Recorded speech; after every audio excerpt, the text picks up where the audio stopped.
My fiance stepped in and said something along the lines of, "Okay, that's enough. Would you tell your sister in law that she couldn't bring her partner to your wedding? Let's grab a pen and paper and get started."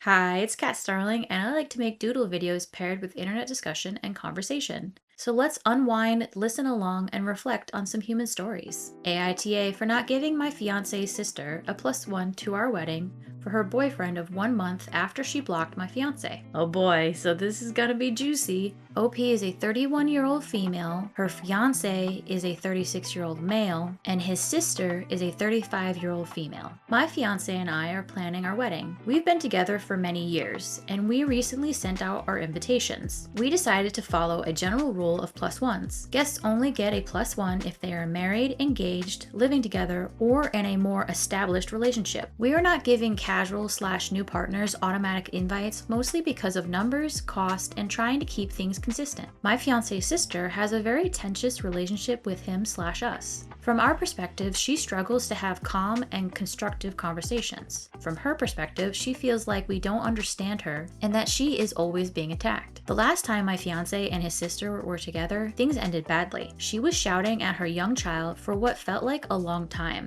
and was saying some hurtful things. My fiance stepped in and said something along the lines of, "Okay, that's enough." She did not take that well, asked him to leave, and then blocked him. Since then, she has not spoken to him directly. When we sent out the wedding invitations, we did not give her a +1 because she has only been with her current boyfriend for about a month. We applied the same rule to everyone. Now she has sent their dad to ask why she didn't get a +1. Oh God, just go and cry to daddy. Can't have a real conversation with your brother. This has been annoying because my fiance is literally blocked by her, but she is still demanding a +1 through a third party instead of speaking to us herself, like an adult. We feel like it's unfair for her to refuse direct communication with us, but still expect us to accommodate her new boyfriend. Or apparently she's going to bring her best friend if her and her boyfriend are not together at our wedding. We also don't want extra drama on the day, especially given the existing tension. At the same time, I do understand she may feel weird attending alone. AITA for not giving my fiance's sister a +1 to our wedding when she has only been with her boyfriend for about a month and currently has my fiance blocked. Honestly, I don't even know why you're inviting her, especially if she has her own brother blocked and they don't even communicate. I don't know, but it sounds like if she does show up, she's going to cause more drama. Is that something you really want on your wedding day? But let's take a look and see what other people had to say. Your +1 rule is fair and consistent. She's only been with this guy a month, blocked your fiance, and is now sending daddy to demand an invite instead of just talking like an adult. She can't freeze you out and still expect special treatment. Wedding drama avoided.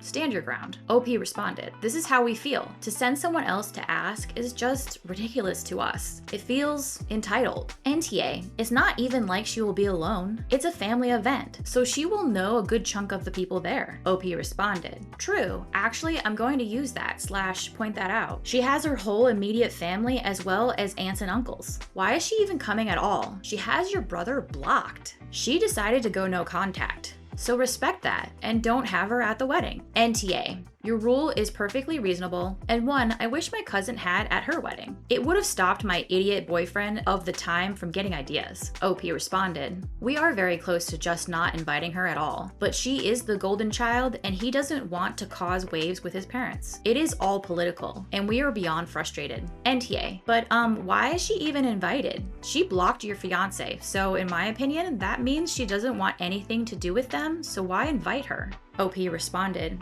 "Exactly. We invited her to not cause more drama, if that's even possible. But now she's making something that is about us, about her. And as you say, if we're blocked, then clearly she wants nothing to do with us. Therefore, why come to our wedding? It's your wedding. You guys invite who you want or don't want. However, probably an exception should be made as to the +1 for immediate family. Either way, it's a no-win. Yes, the sister seems immature and brings too much drama. However, is this the hill your fiance wants the relationship with his sister to die on? Going forward, you guys aren't going to have a relationship with her or constantly be reminded of this. Are you prepared for all the awkward holidays after the snub? What do you intend to do if the two show up anyway? Hire their security? If you allow the two to come, I tell the dad he's responsible for making sure they behave like adults and aren't a distraction. You can be right and still be punished. I think giving the sister a +1 is taking a hit for the team. I don't know. I disagree with this commenter. This is your day, you're spending a lot of money on this, and I just don't think you should reward the bad behavior. But that's just me.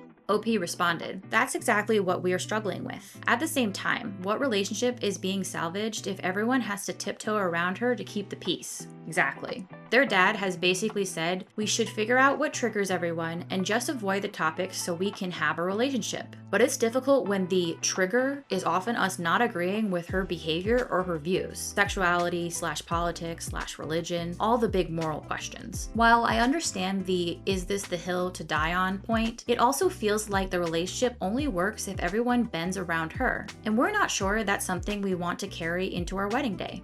Exactly, yeah.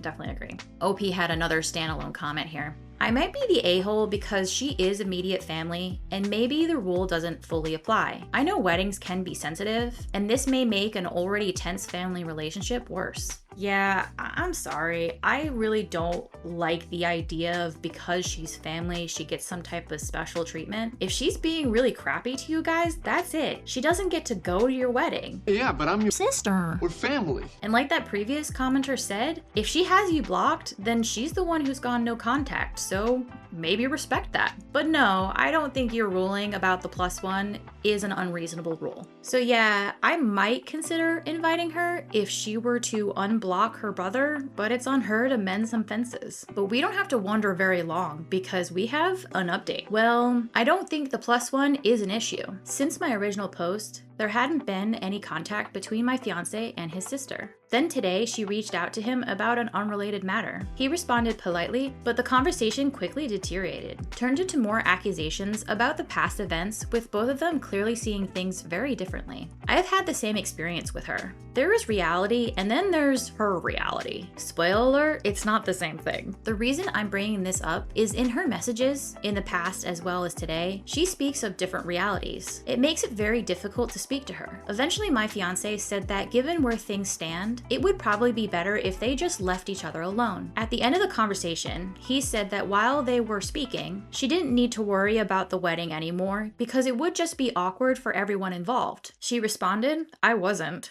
Which was a little ironic considering she previously had their dad asking why she didn't get a +1 and whether she could bring her new boyfriend or alternatively, a friend. Don't you just love it when things fix themselves? Hey look, it does suck that things couldn't have worked out, but sometimes you have to remove people who are constantly causing problems. But you know what? Let's take a look and see what those comments had to say. Problem solved. It's sad that their relationship has declined to this degree. I wouldn't even try talking to her unless it's in therapy. She is dysfunctional on so many levels. And I have to point out that even though it all seems to be her fault, she's hurting really bad.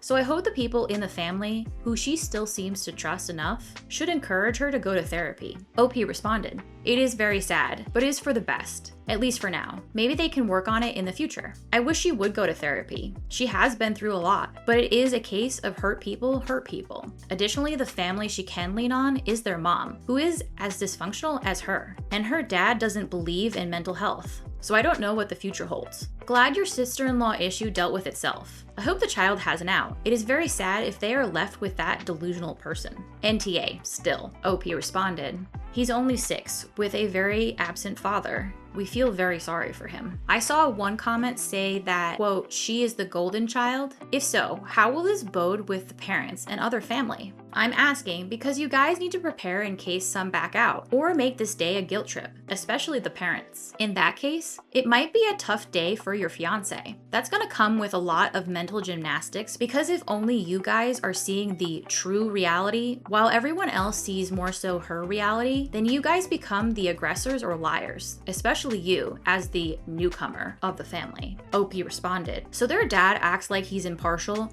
where he has shown who is the favorite, but he seems to still be coming. I'm not sure about their mother because my fiance currently has her blocked. If the other family, aunts and uncles, don't come, it's their loss. But they generally get along better with my fiance and I because they know how their niece/fiance's sister is. They have often said the sister and the mother are two peas."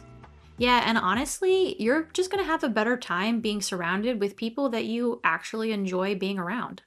Still not. But if there's gonna be stipulation on who gets a +1, why not just directly invite these friends' long-term partners since you presumably know them? Like, why frame it as giving some people a +1 and not others, as opposed to, I'm just inviting people I actually know? OP responded. So that is what we did. Everyone invited is named on the invitation. No one has received a plus guest. Sounds like you both will be much happier without her there. And good riddance to anyone who does not support your decision to not invite her. But what do you guys think? Should they have bent the rules because she is close family? Comment your thoughts down below. I'd love to hear from you. Also, if you feel so inclined, please like and subscribe. I hope you found the doodles calming and the stories interesting. Thank you for watching till the end. I look forward to reading your thoughts and see you in the next one. Bye!